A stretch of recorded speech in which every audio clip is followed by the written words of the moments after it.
First off, I want to say I'm excited to be here, and as Chris mentioned, very recent addition to the team.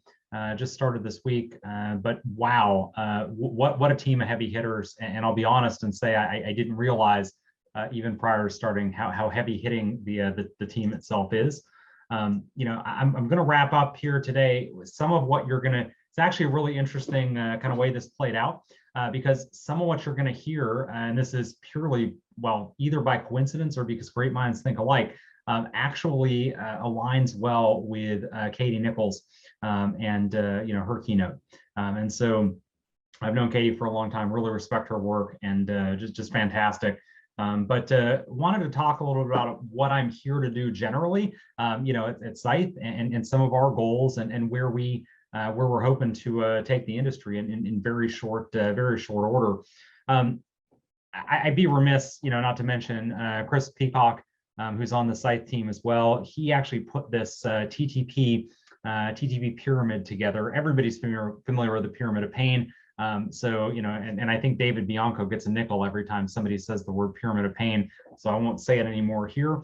But everybody's familiar with that. But I think what's less well understood or less well known is really how TTPs, which are the top of Bianco's pyramid, A, what does that really stand for? And B, what are the difference between tactics, techniques, and procedures? And this is something that Chris Peacock really did a good job breaking out.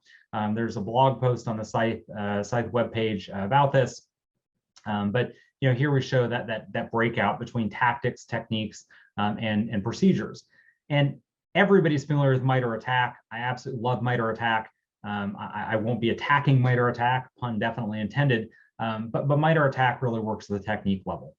And it's great for what it is. I absolutely love it. Unfortunately, when techniques represent that tactical goal of what is the procedure trying to accomplish, right? I often think about this as looking at the forest as the technique level versus the trees, the individual trees at the procedure level, and even sometimes not just the trees, but the twigs and the leaves, and so really understanding how that procedure individually works.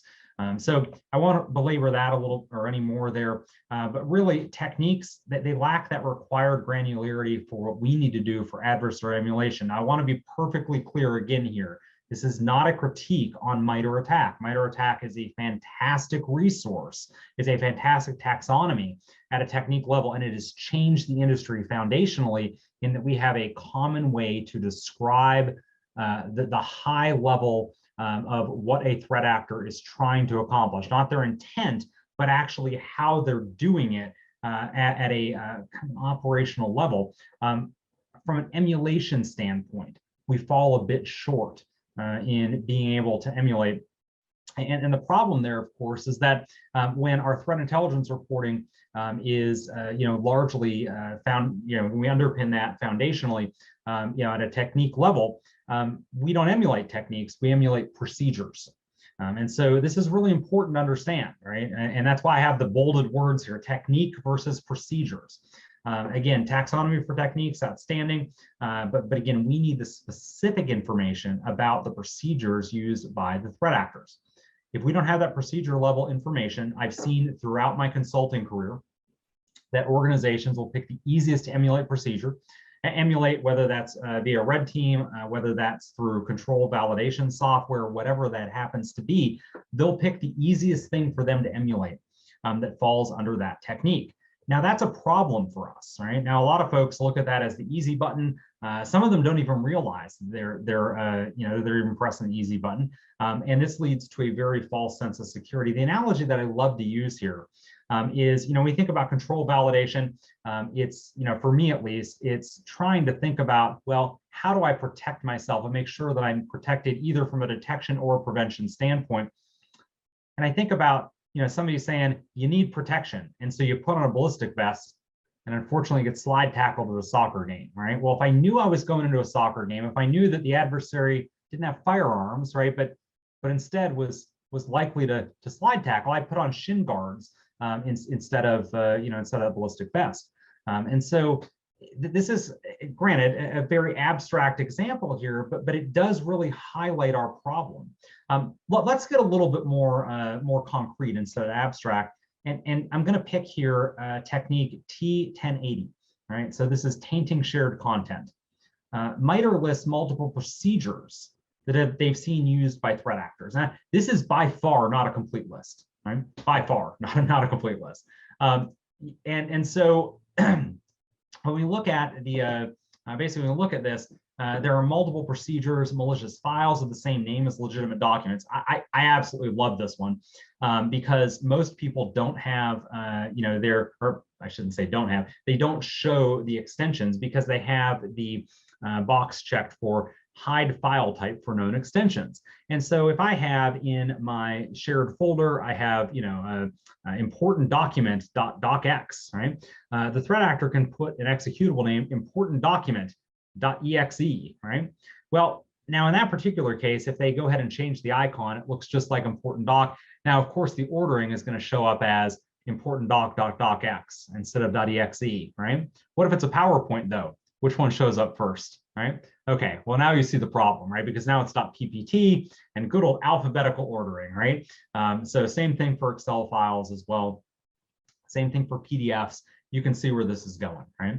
And so, I won't run through all of these here. I do like the infect database views with malicious code.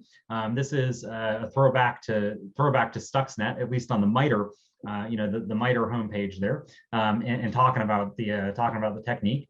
But the technique versus the procedure, right? So the database views being the procedure for technique T1080. And so just want to throw out here that there are myriad ways to do this. And again, this isn't even a complete list by far, right? Now, what's the problem here though? Well, if I pick one of these and I pick any of these to emulate, by the way, is better than emulating and testing nothing. But if I pick the wrong one, right? Or maybe I don't pick enough of the ones used by the threat actors that are targeting my organization, right? Then unfortunately, I'm validating controls that may or may not, or validating controls against procedures that may or may not be used by a threat actor. And of course, then I may be lulled into a false sense of security. And so as I think more about this, right, again, the controls for these are wildly different. And again, I mentioned this is not a complete list by any stretch of the imagination. But I want to introduce a couple of other concepts to really drive this point home. Emulation often requires tracking state between procedures. What do I mean by state? Right? Bryson, I think, probably has the best easy to grok example of this, and I'm going to go ahead and steal it from him here. But that really comes down to credential dumping and then using those credentials. First off, the credential dump itself, right, or the stealing of the credentials itself, is a procedure. And by the way, credential dumping, right? If you're kind of kicking around here, right, that's a technique. Which procedures specifically are we validating against, right, for credential dumping? Well, there are myriad different procedures for credential dumping. And so, of course, we want to know a specific procedure, right? So once we execute that procedure and dump those credentials, we then want to use those credentials, right? This is the way a real attack chain works. And I saw in Katie's presentation earlier today, she walked through several attack chains. One of the points that I thought that she drove home that was fantastic was noting that real intrusions are often low and slow and take place over weeks to months, whereas your red team may have 1 week or a couple of days in scope to go and try and do that entire, or replicate that entire attack chain. If they're replicating it at all, oftentimes, again, these are being done at a very threat emulation standpoint versus an adversary emulation, where the red team is using any procedure, right, to replicate the technique, to represent the technique, not necessarily the specific procedures being used by the threat actors that are targeting you. Again, not necessarily a bad test, but again, often leaves us with a false sense of security, and definitely is not maximizing the efficacy of our control validation. So we need to be able to track state between procedures. Once we dump the credentials, we want to use the credentials. Unfortunately, right, when we step forward from this and think about this, sometimes folks think, oh, well, that's just like piping data from one command to another, or in this case, from one procedure to another. but I need to be able to track state across multiple different, pieces. You need to be able to actually inject logic into that and logic validation into that. So if credential dumping is not successful, then maybe we try another procedure, right? Maybe procedure 2, 3, 4, what have you, looping through those. Maybe if I never get credentials, then I zig left versus zag right. And we want to be able to emulate that entire attack chain and track that across, possibly multiple disparate procedures. Our CTI taxonomies, they're just not there yet. I wish they were. As it turns out, that's what we're here to do, right? So how do we fix it? We're working to develop a standard taxonomy and sharing language so analysts can share procedure level data that details entire attack chains. We hope that this is going to allow us to capture and transfer state throughout, right? Instead of limiting us to throughout the entire attack chain versus limiting us to the emulation of specific atomic procedures. Again, I want to be super clear here, right? I'm not knocking any control validation. Any control validation is better than no control validation. But we really want to move towards emulating threat actors' activities completely and more realistically. And so we feel like the way to do that is, well, ultimately to build a standard here. Now, if it were me listening to this, I'd probably be groaning right now going, yet another standard? Why? Hopefully I've laid out the case for this because our existing standards, again, are just lacking that level of that level of detail at the procedure level to ultimately replicate those attack chains. We are going to open source the standards. The entire community can benefit. That's going to be true whether you're a SCYTHE customer or not. But obviously we're building this first and foremost because we do great control validation. And so we want to be able to most easily replicate these entire attack chains. And of course, we do that today, but it's a very manual process. We want to build this where we can share that data and start sharing in a more industry standard format. So if you're interested in this, if you're thinking, wow, this sounds like something I'd love to be a part of, or I'd love to contribute to, or I'd love to talk about, or have ideas about, even if that's a horrible idea, right? Certainly we'll be soliciting requirements and feedback from customers.